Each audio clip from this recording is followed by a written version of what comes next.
Cérebro podre tem tomado as redes sociais, né? Esse é o novo ditado que os jovens e adolescentes estão usando, né, nas redes sociais. E hoje nós estamos com uma profissional que vai nos explicar melhor o que realmente significa de fato esse termo brain rot ou cérebro podre, não é verdade? Estou aqui com ela, a doutora Ana Paula Ismanioto, né, pediatra, ebiatra e que agora está realizando também a pós-graduação em psiquiatria Da pediátrica. infância e da adolescência. Olha só. Doutora, explica para o pessoal um pouquinho mais o que seria a ebiatria, né? Essa A especialização. pediatria é a saúde, né, é o profissional que cuida da saúde do adolescente. Eu fiz essa pós-graduação o ano passado, né, em Curitiba, e só que na pediatria eu percebi a necessidade, a criança e o adolescente precisa muito mais da parte de psiquiatria. Então eu resolvi fazer uma pós em psiquiatria da infância e da adolescência que eu estou cursando esse ano. Muito legal, doutora. E voltando agora e falando a respeito desse termo, né? Primeiramente eu gostaria que você explicasse. Ele não é um termo de diagnóstico, né? Não. O cérebro podre. O que seria Não, isso? não é um termo médico, né? É o brain rot, ou cérebro podre, é uma expressão popular utilizada para expressar o sintoma da pessoa que fica horas e horas na frente das telas assistindo memes, vídeos curtos, vídeos fúteis, vídeos que não trazem muito, não acrescenta nada. Daí o cérebro fica assim em estado de vegetativo Aham. e depois dá aquela sensação de meio sonolência, tontura, meio zumbizão, sabe? Assim, tipo um cérebro que um empobrecimento do cérebro, um apodrecimento do cérebro. E como que isso pode acometer, né, e de fato as crianças e adolescentes, o que isso causa, né, na saúde infanto-juvenil? Na verdade, às vezes, né, é mais no adolescente, na criança, né, que Uhum. gostam muito desses vídeos curtos, desses memes, né, e usam até como sinônimo. Brain rot é o estado que a pessoa fica após assistir muitos vídeos. Mas o adolescente usa o brain rot para falar dos vídeos, nesses vídeos curtos, esses memes, tipo bailarina cappuccino, tralareiro tralalá, né, que são uma inteligência artificial, é uns memes de inteligência artificial com nomes neologísticos, umas coisas que não tem nada a ver, umas figuras que não tem nada a ver, uns nomes que não tem nada a ver, mas que viciam, que deixam a criança apaixonada ali, quer ver mais e mais e mais, e isso acaba estimulando o via da dopamina, que é a via do vício no cérebro, o circuito da dopamina. E daí eles querem mais e mais, e daí vai passando, e vai passando, e vai passando, e com isso vai ficando horas e horas ali de frente daquelas telas, sem ter conteúdo nenhum, sem precisar pensar, sem precisar raciocinar nada, né? E Uhum. isso, essas coisas vazias, vai deixando a pessoa cada vez mais empobrecida culturalmente falando, não tem muito assunto, não tem muito vocabulário, porque só vê aquilo. Pode deixar a pessoa ansiosa, fadigada, né? E traz muitos problemas, muitas consequências para os nossos adolescentes.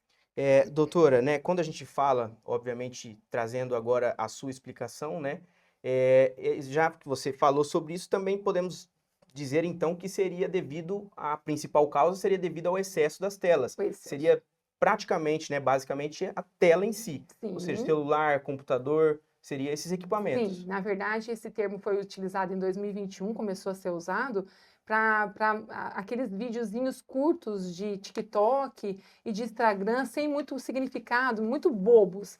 Então Aham, as pessoas falavam assim: nossa, deu até um brain rot no meu cérebro agora. De tão bobo que era o vídeo, deu um brain rot. Tipo, aham, apodreceu o cérebro ali de tão bobo que era o vídeo.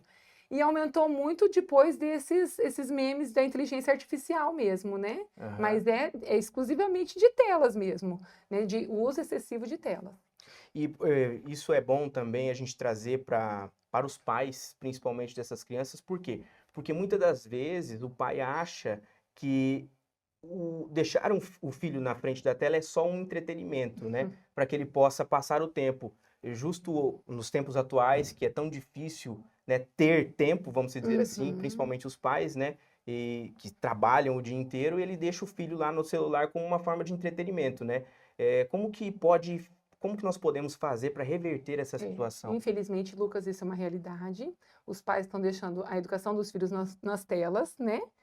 É, Esses dias eu estava escutando uma palestra e falando sobre isso, Aham. porque a mãe quer ser mãe, mas ela não quer deixar a vida dela, né?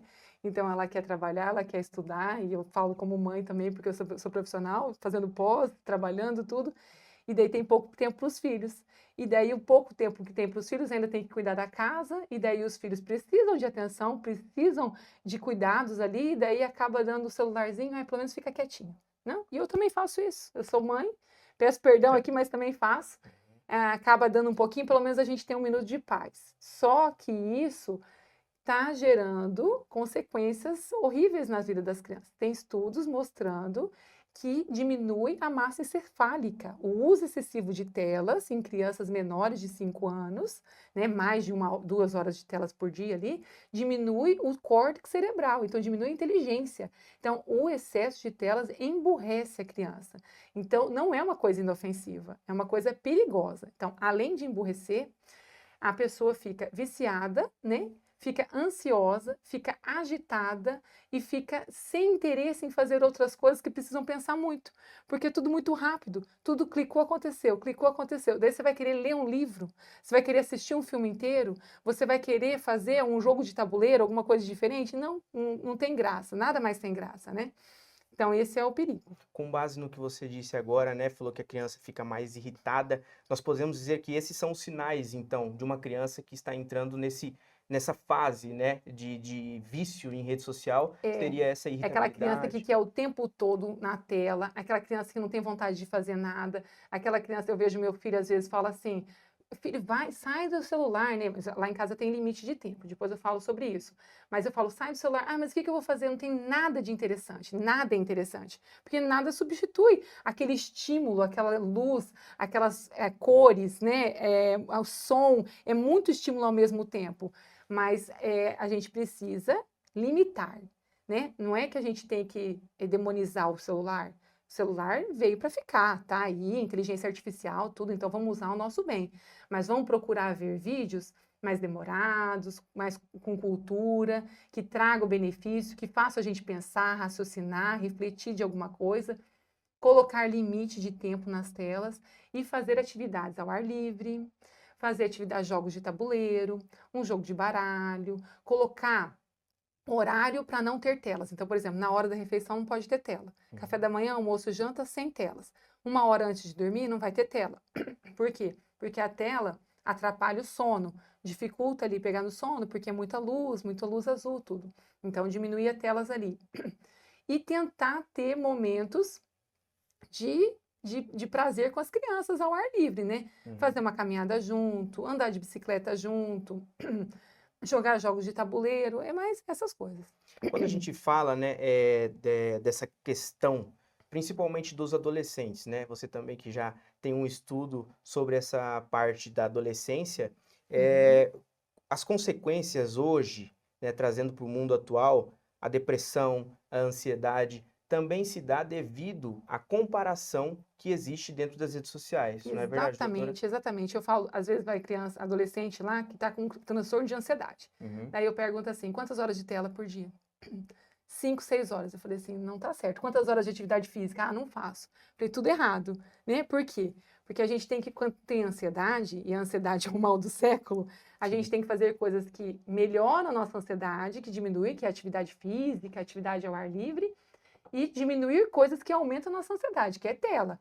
E principalmente ver tela, TikTok, Instagram, porque daí a pessoa posta aquela falsa realidade, aquele corpo perfeito, aquela toda maquiada, sem nenhuma espinha, Hum. aí tá aquela adolescente cheia de espinha, olha lá e quer se matar, né? Exatamente. Existe essa comparação, né?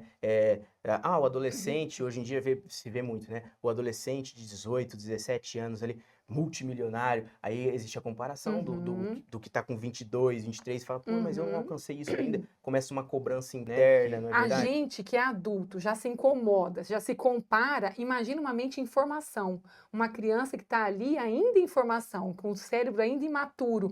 É muito pior. A comparação é muito maior e muito mais doída. Não entende, né? Às vezes que não tem condições financeiras possíveis que a família não tem, e daí se compara com o dinheiro, com tudo. É bem, bem tenso isso, viu? E doutora, quando a gente fala, né, dessa criança em si, que está passando por esse desenvolvimento e está com esse vício em telas, quando a gente fala de consequências, né, a longo prazo, né, você falou que ela tem uma debilidade na formação mental, né, dela já, Emburrece. já emburrece, de fato. Emburrece, emburrece. E futuramente, como vai ser essa criança adulta? Então, é uma pessoa que geralmente não tem perspectiva, é uma pessoa com baixa tolerância à frustração, né? Porque assim, não se frustra. Tudo é, tá chato, mudou, tá chato, mudou, tá chato, mudou. E daí não tem baixa tolerância à frustração. E daí qualquer frustração, o que que vai acontecer? Pode se cortar, pode se viciar em drogas, pode ir para um consumo de álcool, né? Então tem todo esse lado também que pode levar a vício de drogas, vício de álcool e até mesmo tentativa de suicídio por baixa tolerância à frustração. E para os pais agora, né? Qual seria uma dica de ouro, vamos dizer assim, para que o pai possa ir tirando, né? Como tem que fazer um desmame, na verdade é um vício, é como um medicamento, Uhum, né? Ele tem uhum. que fazer o desmame dessa criança. Quais são as pequenas atitudes que o pai pode fazer ao decorrer do dia para poder diminuir esse vício em telas, Uhum, esse emburrecimento, né, infantil? uhum. Então eu digo o seguinte, ó, diminuir por limites. Temos tempos de limite. Então, para criança abaixo de 2 anos, zero tela. A primeira infância ali, 1 hora de tela. E adolescente, 2 horas de tela. Eu sei que é difícil, mas tem que tentar. Uhum. Fazer outras atividades. Não adianta também só tirar a tela e deixar o filho em casa sozinho. Tem que colocar num esporte, colocar numa atividade de lazer, dar exemplo, porque muitos pais estão aqui na tela e estão pedindo para os filhos saírem, então dar exemplo é muito importante, o pai também tem que se limitar, e para isso existe aplicativos de tempo de uso, né? E dá para colocar no celular do filho, limitar o tempo de uso do filho com senha, tá? E também fazer atividades de lazer, fazer um almoço diferente, fazer jogos de tabuleiro, uma noite de lazer, ir na igreja junto, rezar, orar, né? Fazer uma atividade extras telas, né? Aham. Isso é de fato muito importante. E se fosse para você dar uma tarefa, vamos dizer, um desafio para os pais que estão nos assistindo agora, né? Qual desafio seria esse? Você falar, ó, eu quero que você faça isso, como se fosse uma tarefa para eles mesmos de fato fazerem com os filhos para já ir conseguindo melhorar essa situação dentro de casa. Então, a dica que eu vou dar agora é pelo menos tirar das horas de a refeição. Tirar a tela na hora da refeição e ter diálogo com os filhos. Os filhos de vocês precisam de vocês escutarem eles, né? Precisa da escuta de vocês, o diálogo, a conversa. Muitas vezes eles estão fora, estão conversando com um amigo, com alguém na internet, alguém desconhecido, às vezes até um pedófilo, por falta da tua conversa. Então, tenha mais diálogo com o seu filho e limite tempo de tela. A ansiedade e a hiperatividade, o transtorno de déficit de atenção, muitas vezes não é déficit de atenção e nem hiperatividade, é excesso de telas. Eu já atendi várias crianças que veio com diagnóstico de hiperatividade, mas ao fritar dos ovos lá, fazendo a investigação, era excesso de telas. Diminuiu as telas, parou. Diminuiu, acalmou a criança, acalmou a agitação, melhorou a atenção, melhorou na escola. Então, assim, cuidado com o excesso de diagnóstico de hiperatividade, cuidado com o excesso de diagnóstico de ansiedade. Muitas vezes o diagnóstico certo é vício em telas. E para curar os vícios de telas, a gente precisa diminuir a exposição e precisa fazer mesmo uma desintoxicação de telas.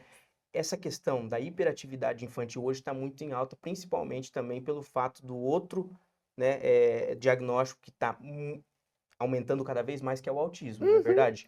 E já chegou algum paciente para você, né, a parte de pediatria, na qual você, né, já veio com um diagnóstico formado, talvez de hiperatividade e tal, até mesmo de autismo, e você conseguiu reverter essa situação Com pelo... diminuição da telas. Ah, Aham. Autismo, sim.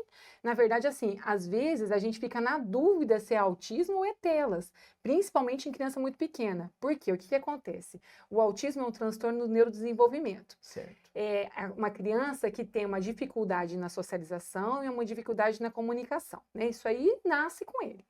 Só que essa criança, né, às vezes é uma criança que não tem transtorno nenhum e que não tem socialização.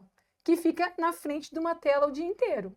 Então, ela não tem comunicação, porque é só uma tela, e ela não tem socialização. Daí ela chega para você com sinais de autismo. Não fala, não faz contato visual, né? Interage pouco, não brinca com outras crianças, né? E às vezes você tem que tirar a tela, desintoxicar, expor ela a uma rotina social, convivência social, orientar os pais a sentar, a brincar, a conversar com essa criança, e às vezes reverte. Perfeito, doutora. E isso aí é de grande importância para os pais, principalmente, né, que estão nos assistindo, porque muitas vezes chegam, né, até mesmo a consulta tanto clínica, né, quanto a especialidade, né, esses problemas que realmente são mais fáceis do que a gente pensa de tratar. Na verdade, Uhum, às vezes o excesso de tela acaba causando problemas mais sérios, né, futuramente, que pode ser evitado agora, né, uhum, doutora? com certeza. É de extrema importância a sua participação. Muito obrigado novamente, né? Para E você. outra, esse quadro, o Fala Doutor, será realizado semanalmente, tá, com um profissional da área da saúde para poder trazer esse tipo de conteúdo, né, para a nossa população e para todo mundo, né? Porque hoje a internet ela é ilimitada, não é verdade, doutora? Uhum, Então eu te agradeço desde já. Muito obrigado. A casa está aberta. Sempre que tiver um conteúdo novo para agregar, pode vir até aqui que nós tá? iremos estar fazendo esse conteúdo. Muito obrigada a você. Um Certo, prazer, doutora? tá bom? Prazer foi todo meu.